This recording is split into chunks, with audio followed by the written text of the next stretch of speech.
بعد تربعه على العرش سنوات وسنوات طويله، بريموس بيتزا اللي عمل لنا بيتزا سي رانش، وكان الناس كلها بتطلبها من عنده، قد ايه كان مميز بيها. وقتها ما كانش في ناس بتعمل الايتم ده. دلوقتي في 2025 ظهر براندات بتعمل بيتزا سي فود وبيتزا رانش بحريه بقى وبالجمبري، بقت في السوق موجوده. فالنهارده معانا مقارنه 5 اماكن بتعمل بيتزا سي فود او بيتزا جمبري سي رانش، وضفنا جنبها كده تونه، الناس بتحب التونه يعني. فيلا بينا وهنبدا بريموس بيتزا. هو اول واصلين جبنا سيرته جه على طول. بيتزا السي رانش بتاعته بيتزا التونه. اها، بيتزا السي رانش عنده دلوقتي دي الميديم ب 220 جنيه، وبيتزا التونه عنده الميديم ب 190 جنيه. اسعار الصراحه كويسه جدا بعتقد في السوق يعني المصري. بس ايه بقى الكلام، هنخلي التونه على جنب دلوقتي لحد ما نخلص. هو جايب مع كل بيتزايه 2 كاتشب مكتوب عليه بريموس كاتشب، يعني براندنج وحركات. حاضر، بسم الله. البيتزا ما شاء الله متغرقه رانش ومتغرقه جبنه، يعني درجه انت السي فود اصلا انت مش شايفه كويس، يعني فاهمين قصدي؟ ما شاء الله، واو، بيتزا مخدومه جدا. بسم الله.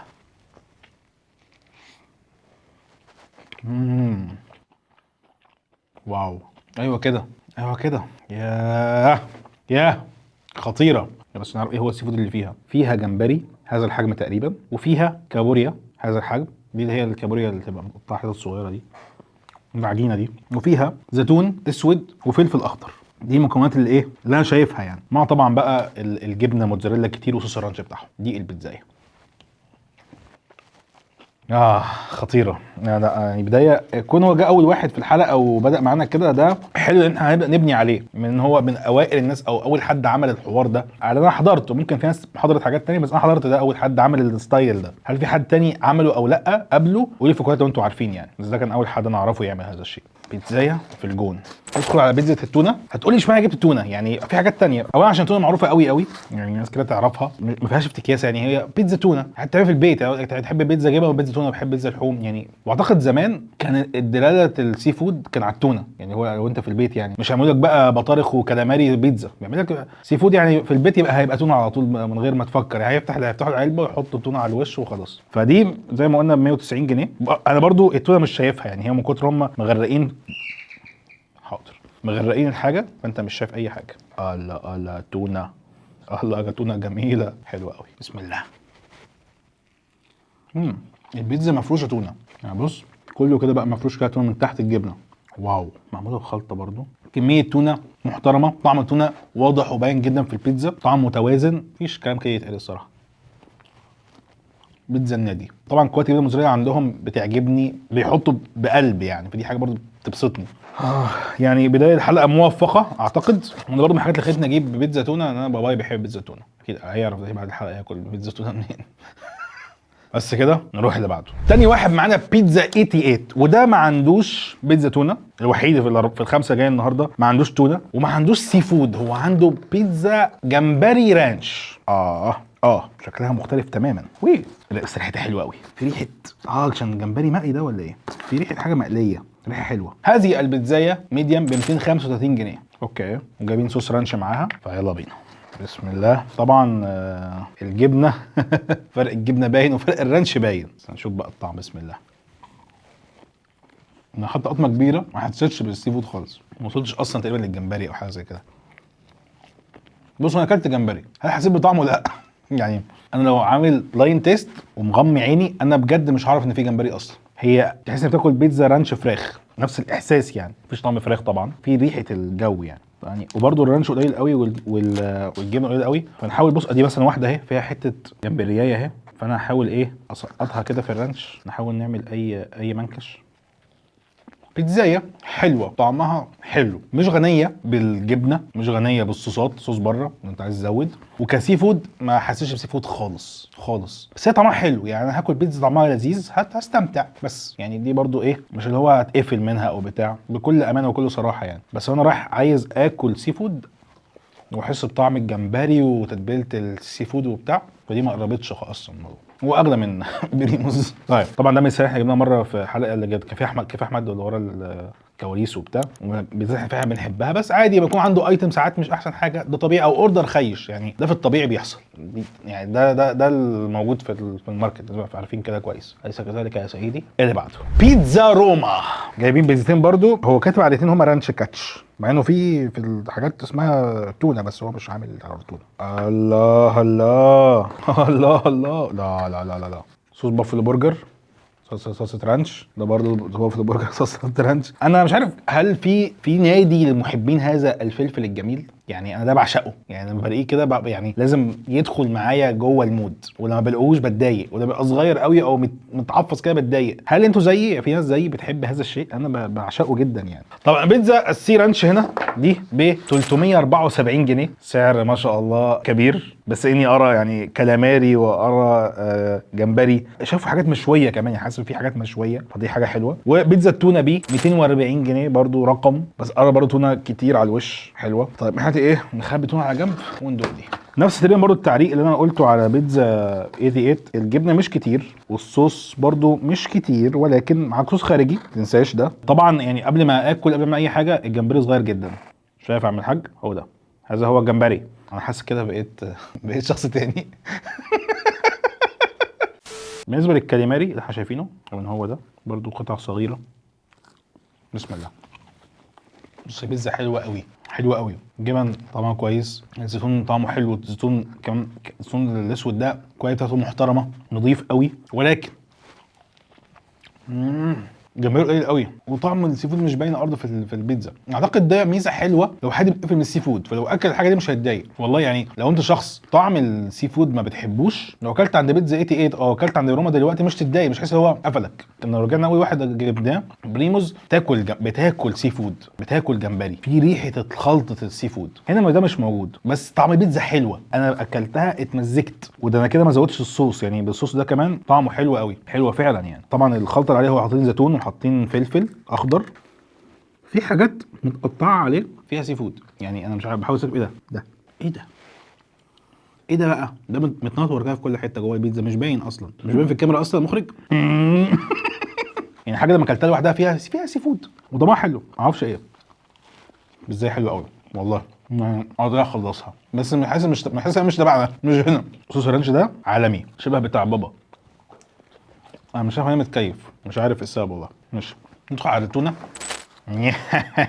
التونه ده شايف بصل، شايف طماطم وزيتون برضو وفلفل اخضر طبعا، وجبنه طبعا موتزاريلا، بس ما فيش رانش، مفيش صوص اصلا. بسم الله. انا حبيبي كابوس، باكل بصل صاحي جوه مع ده اصلها كده. ما انا برضه ما كانش ينفع اجيب تونه. ماله الكريسبي دي بقى، طعم تونه فيها باين قوي يعني. باكل تونه متغرقه تونه الصراحه، وتونه نظيفه جدا، زيرو زفاره.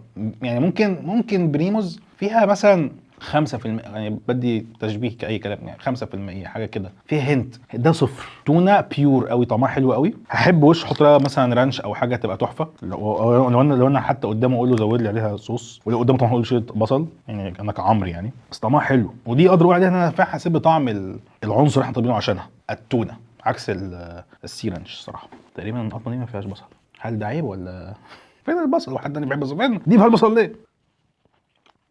اي لايك ات. مويه هنخلي التقييم في الاخر. اتمنى يجي حد يعلي على بريموز صراحه، هم ستايلز مختلفه عشان هم واضحين، بس اتمنى حد يجي يديني الهنت في وشي. اللي بعده بيتزا بوب، مطعم فاتح جديد، معرفش اصلا بيفتح ولا سوق اوبننج او ايه، بس هو لسه في البدايه. وده انا في الغالب ما بعملوش، انا بجيب حد جديد، لان اكيد بيبقى عندهم تخبطات والدنيا عندهم مش ستيبل، ده في اي مطعم في الدنيا. يعني جبناه عشان احنا عاملين الحلقه دي، ولكن حكمنا دي مش هيبقى قاسي، لانه طبيعي جدا لو في عنده مشاكل، ده طبيعي تمام. فجبنا برده بيتزا سي فود اسمها بيتزا بوب اصلا، وبيتزا تونه.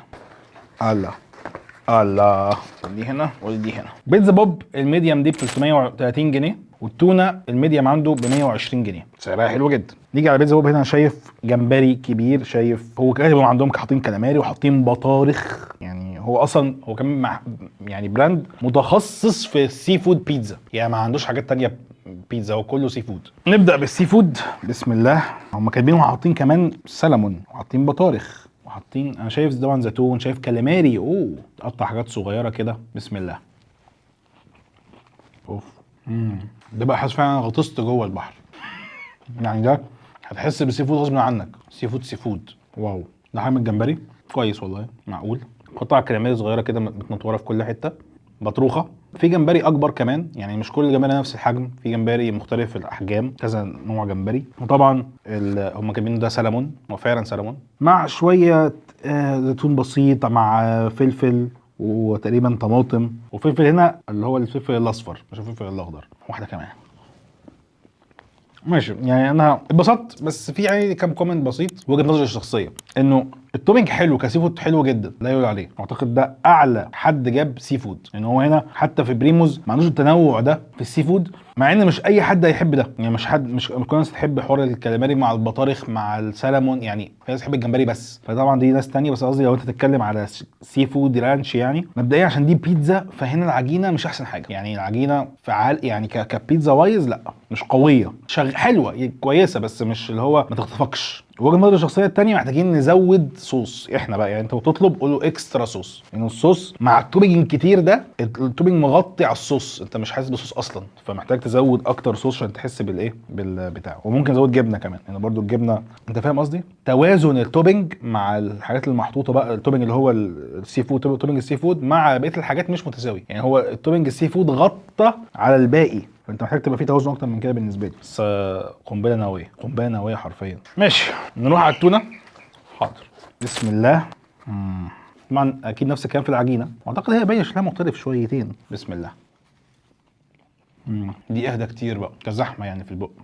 برضه في فلفل اصفر، في طماطم، في زيتون، وجبنه وصوص رانش وتونه. نفس الكلام في العجينه، نفس الكلام بالظبط. طبعا هنا الصوص هنا باين اكتر شويه، الجبنه واضحه اكتر شويه، مسترزه اكتر يعني. تونه كتير، طعمها واضح قوي. في حاجه اكلتها في تتبيله حلوه قوي، مش عارف ايه هي، حاجه كده عارف لما تاكل كانك اكلت فاكهه، يعني في حاجه كده سكرت في بقي حته، ما اعرفش ايه دي. شايف ان هو بشكل عام زود صوصات، والعجينه اتطورت شويه، هيروح في سكه ثانيه خالص. متفاهمين طبعا، اي حد بيبدا لسه الموضوع فيه تطورات كتيره، بس يعني بادئ بكونسيبت مختلف، ليه بوتنشال قوي، ناقص في السوق، بيخاطب فئه معينه، هيعرف اللي جاب دي بشكل كويس. 100 100. اخر واحد معانا وهو بيتزا ستيشن. انا حاسس ان انا عايز اقلع الشتوي دوت بالصيفي من كتر اللي انا اكلته. الله، ده بيتزا سي فود، ودي بيتزا التونه. ايه ده؟ هو طالب سلطه التونه؟ اسمها سيزر تونه، عشان كده. شوف برضه ذكاء، ما كنتش عارف اسمها كده، احنا لسه قايل ايه. فده بيتزا سي فود رانش، ودي بيتزا تونه. 365 جنيه و315 جنيه. نبدا بالسي فود. مبدئيا شايف صوص كتير ما شاء الله، جبنه باينه قوي، شايف جمبري وشايف كابوريا قطع صغير قوي. بسم الله. قطع كويس خالص. بسم الله. اوكي. في بصل، اوكي، في طماطم، اوكي، الصوص طعمه حلو قوي، صوص الرانش حلو قوي، في صلصه تحت، مغرقه تحت صلصه. ده حاجه من الجمبري، معقول نوعا ما. الصلصه اللي الفريش تحت دي مع كميه الصوص الكتير بتاع الرانش بيدخلوا مع بعض تحفه. تناغم الرانش مع الصلصه، واو حلو قوي. طعم السي فيها، وطعم السي فيها، وطعم السي فيها باين. طعم السي فيها الواحد بينام خلاص. ستايل مختلف وحلو. طبعا عجينه بيتزا ستيشن حلوه محترمه. ندخل على التونه. دي بقى برضه غريبه، هو واضح انه فعلا عامل ستايل، يعني هي دي مش تونه، قال لك سيزر تونه، سلطه التونه حاطط في طشاف خاص. ندوق بقى كده. بسم الله. ليه هاكل بيتزا سلطه؟ يعني هنشوف، هندوق. بسم الله.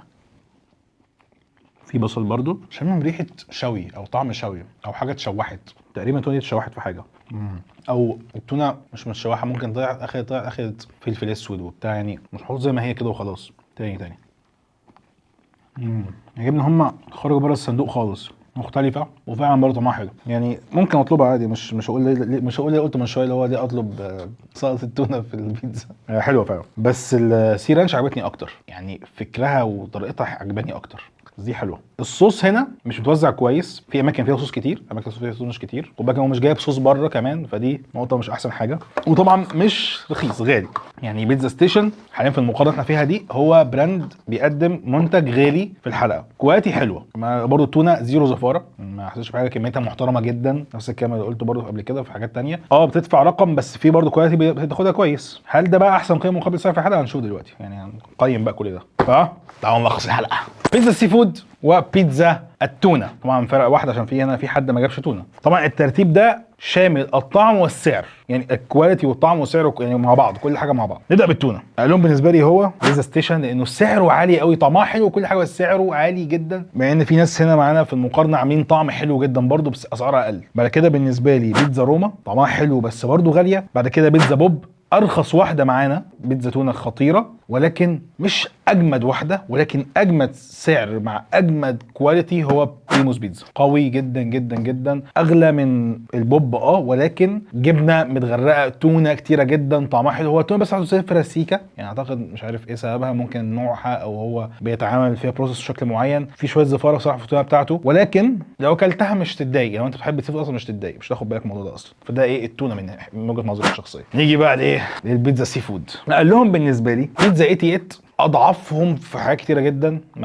وسعرها برضو مش رخيص، مش لذيذه قوي، فلا بالنسبه لي اوت. بيتزا روما رابع واحد بالنسبه لي لانه غالي جدا جدا جدا، اغلى واحد في الحلقه، غالي جدا. طعم البيتزا حلو بس برضو ما قلنا زي ما قلنا في الحلقه، البيتزا ما فيهاش مش طعم في سي فود قوي. طعم البيتزا لذيذه بس يعني مش متغرقه بقى جبن خطيره وصوصات كتير وبتاع، وتحس ان هو يعني يستحق انه يبقى اغلى واحد في الحلقه. انا مش شايف انه ليه مبرر خاص يبقى اغلى واحد في الحلقه، فبالنسبه لي الرابع. بيتزا هو الثالث بالنسبه لي. انا متفاهم طبعا ان هو عامل بيتزا سي فود كتوبنج سي فود عظيم، ولكن البيتزا فيها بالنسبه لي مشاكل في حوار العجينه والصوصات والجبن. انت في الاخر بتاكل بيتزا سي فود، فالبيتزا نفسها مش اقوى حاجه. سعرها برضو مش رخيص ولكن مش يعني مش فارقه معايا، يعني مش فارقه معايا في المقارنه. طبعا انا هاخد كواليتي رهيبه ومعايا سعر عالي، فانا متفهم ده، ولكن انا شايف ان هو كواحد بادئ البراند بوتنشال قوي جدا. يعني انا متاكد مع الوقت ممكن يكسر الدنيا لو عرف يطور الايتمز الثانيه دي، هيتربع على العرش بسهوله جدا. هو متخصص والتخصص هو اللي بينجح شايف اي حد في السوق. تاني واحد بالنسبه لي هو بيتزا ستيشن. الفيوجن ما بين الصلصه والرانش، الجمبري طعمه حلو جدا،